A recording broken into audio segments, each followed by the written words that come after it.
In this tutorial, we're going to be examining the node MIB Ambient Occlusion and a variety of things that you can do with that node. We're going to be exploring how to get the ambient occlusion. We're going to be exploring how to generate some decent tangent space normals, as well as how to do transparent AO with mental ray nodes. Now, just quickly, I just wanted to show this is a real-world project where basically this is going into a game engine, so we're going to have some low-res building. So basically I just generated enough high-res information that I could break it down so that I could get my texturing that I could then transfer onto low-res geometry. And there's a variety of reasons I don't want to do something like transfer maps or X normal for what I was doing. And so with that said, let's just get started. We don't need all of this. We just need the one piece so that we can, because this is really just an ambient occlusion lesson. And there's a variety of different ways of generating ambient occlusion, and this is just one way. It's a very simple, clean, and efficient way that doesn't involve a lot of setup or nodes and can do a variety of things. So I'm going to actually just delete all of that out of there, and then all we're going to be left with is what's going to become our tile that we'll be able to put into Photoshop and paint on top of, as well as an object that's going to generate some tangent space normals for us. So with that said, I've also got a camera here. If we look through it, you can see that the camera's already been set to render a 1K square. Okay, with the camera selected, I'm just going to go over a few quick settings here. I've got a camera with an aim, and the aim is just at 0, 0, 0 at the center of the world, and all I've done is move the camera back in Z. As far as, reasonably far enough, and I'm using a very, very shallow angle of view, which is like, basically a focal length of 1,000, which is basically going to make it as basically as orthographic as a camera you can possibly have without it being exactly orthographic. The only reason I'm doing, again, this is just easier than setting up an orthographic camera. It also gives you a little tiny bit of perspective for your textures so that you can kind of get in some of those. It just gives you a little tiny bit of perspective, which is good, I think, personally, for the texturing. And it's got the film aspect ratio is set to 1 because we're running through a square. Because if you've watched any of my videos before and you look at the render settings, this number here, film aspect ratio, should always match device aspect ratio. And that changes depending upon the resolution. If you did a 16 by 9, it'd be 1778 or whatever. So now that we've just kind of gone over those camera settings, I am going to, we just have that geo, it's all here. And all we're going to do now is open up the Hypershade. And we're going to come over here into our mental ray menu, and we're going to create an MIB Illuminate Lambert here.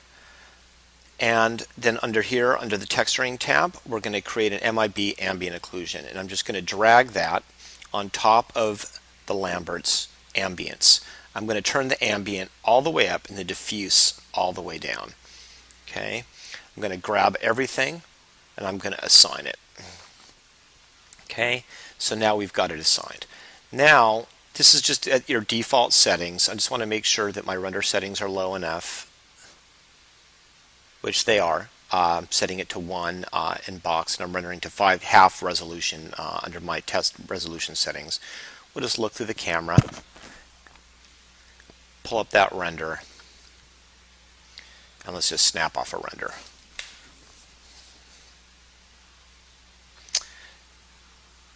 And I'm going to just pause right here while it begins to render. You can see the AO come in. Actually, it's rendering pretty fast, so I think I'll just stay. So you can see we're immediately getting AO. Decent enough AO that we can go in and use this in Photoshop to start painting. I mean, again, we're going to increase the samplings. This is with the lowest quality settings.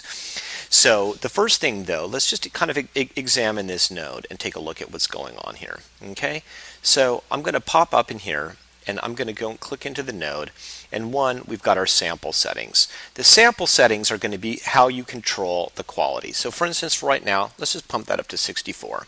Okay, the spread is kind of like a 0 to 1 gradient of black to white, of how much and how hard the spread is. We want a soft spread, so I'm going to set that all the way to 1. Now, max distance. So the way that max distance works is right now it's set to 0. And because it's set to 0, it's going to be basically taking the bounds of your scene and calculating out an average distance, but we can also control that. And the first thing I'm going to do is probably make something that's not going to look too great for us. So I'm going to put that at 1. And let's just snap off quick rendering and see what happens.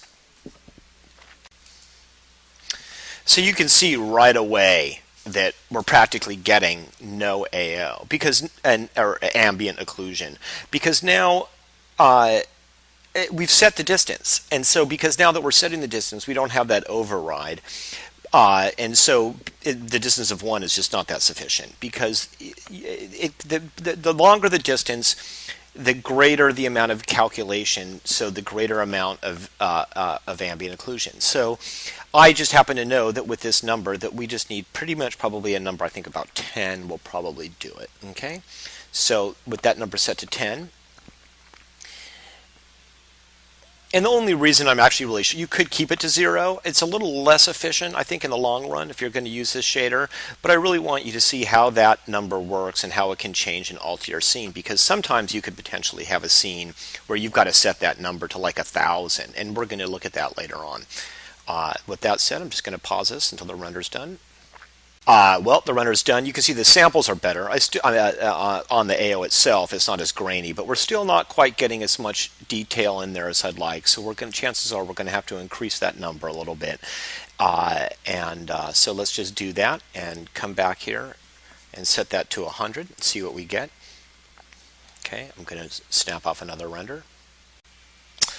Okay, well, we can see that this render with that setting of 100, I'm getting all the detail in there in the darks and information that I would like, and it's basically looking pretty good. I've got this plane back here. We're not going to need that AO around there, so I'll probably have to end up rendering out some masks and stuff like that for Photoshop, but I wanted it in the windows from behind here. And with that said, let's go back to the node and take a look at a few different things. Okay. So now let's look at this. We've got this output mode, and the output mode is right now set to 0, which is going to give us the calculation for giving us the shading effect that we call ambient occlusion. But that same information can be translated into a lot of different things. And so with this, what I'm also going to want to do is, you can see that I've got my object and it's facing directly down the z-axis. So if I just come here to output mode and I change that to number 2, and now we snap off another render. Let's just keep this in the graph here. Let's see what happens, and I'll be right back. Okay, now that the render's done, you can see that what we've got here is we've generated some decent, built at least the foundation of some decent tangent space normal maps that we'll be able to transfer to our low-res geometry in order to get decent bump mapping and normal mapping in a game engine. So with that said, I'm going to want to make a few adjustments and show you a few different things. So let's come back here and let's look at the hypershade. Okay, so this time what I'm going to want to do is I'm going to want to create a Maya Lambert. And I'm going to take the MIB, ambient occlusion, and drag it on top of the ambient color of the Maya Lambert and make sure that my color is set to 1. I'm going to select all the objects. I'm going to assign it to the material to the objects. I'm going to close the hypershade, and I'm going to come back up here, and I'm going to just check and make sure that everything is working as expected. We just need to render a little region. We can see that that render region is done, and we're basically, if I click off and the red square goes away, you'll see that we're basically getting the exact same thing, which is good. That's what we want. So now, why would I do that? Well, I can do a few different things more easily with a Maya Lambert than you can with an MIB Illuminate Lambert, which is such as get bump effects. So what I'm going to come do now is I'm going to open back up the hypershade, and I'm actually just going to delete that shader. No, I'm going to keep that shader in here for now. So then what I'm going to come over here is into the Lambert. Now, I'm not going to get this like production done. I'm just going to show you basically what you could do. So in the bump mapping section, let's just apply something like a 3D fractal, solid fractal. Okay, right? You can see that we're getting some bump effects on the shader. With our shader graphed here in the hypershade, I'm going to come here and I'm going to select on the the 3D texture placement node, which is basically like a 3D representation of the size of your tile, and you can see it's pretty small down in there. And I'm going to scale it up to like a 20, 20, 20. This is basically going to be define the outline of your fractal here, and then I'm going to come here to this, and I'm going to set this to 2 just to make sure that we get an effect. And we can see, maybe I'm going to set it to like 4 just to make sure that we can see what's going on in the render.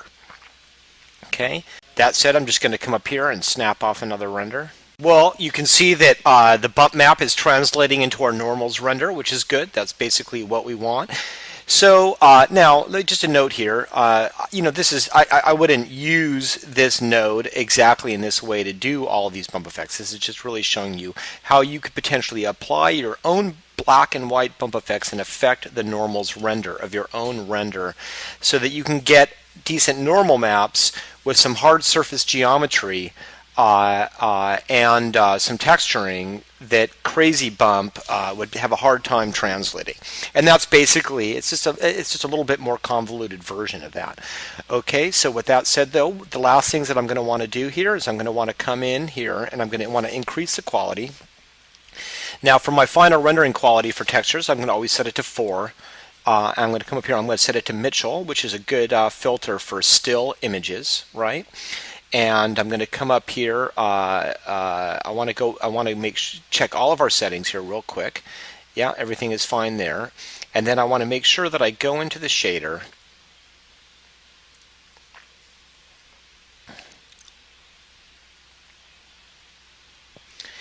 I'm going to just graph that real quick. And I want to increase the sample settings on the shader itself to 128. Okay. So everything else is good. The first one that we're going to want to render is because we want our bump to be reflected in our ambient occlusion render as well. So I'm going to set that back to 0 to go into our ambient occlusion. I'm going to just minimize that, come up here. Oh, I want to come up here to our render settings too and make sure that we are rendering at full resolution. So I'm going to set that to render settings in the camera. The last thing that we're going to want to do is just, especially for the normals, I'm going to change this because of the game engine and I don't need multiple files. I'm just going to actually render this to a TIFF. And I'm going to come here into the quality setting down at the bottom and I'm going to go into the frame buffer. And I'm going to set that to 32-bit. And that 32-bit float is going to be primarily stay for my normals render. In Photoshop, I will translate the AO and paint my textures in 8-bit, but the engine can handle 32-bit float normal maps, which is what it likes. And with that said, I'm just going to snap off these renderings. It'll take a little bit. So I'll render them, put them in the frame buffer, and we'll look at them, and then we'll continue on from there. Okay, well our renders are done and I've put them into Photoshop and just kind of quickly organized my files so that we can take a look at them. You can see that we have our AO here and our normal here, just to go through these really fast. And I've got a rough diffuse laid out. I've already just put in a few things here so you can see there's some kind of window, some kind of stone texture. Something up there that will be obvious. And you can just see that all we have to do is just click on our AO. I've already set it to multiply, and the AO transferring over the stone is giving it some of the detail that we need to bring out the details of the geometry that will be transferred to some simplified geometry for the game engine. And we have our normal map that will provide us a good and detailed bump for the engine. Back in Maya, I wanted to just quickly show you how to make some transparent AO with mental ray nodes. If you look in the hypershade, you can see quickly that all I've done is I've got a checker pattern going into our original Maya Lambert material. Just close that out. And you can see that it's mapped to the transparency channel.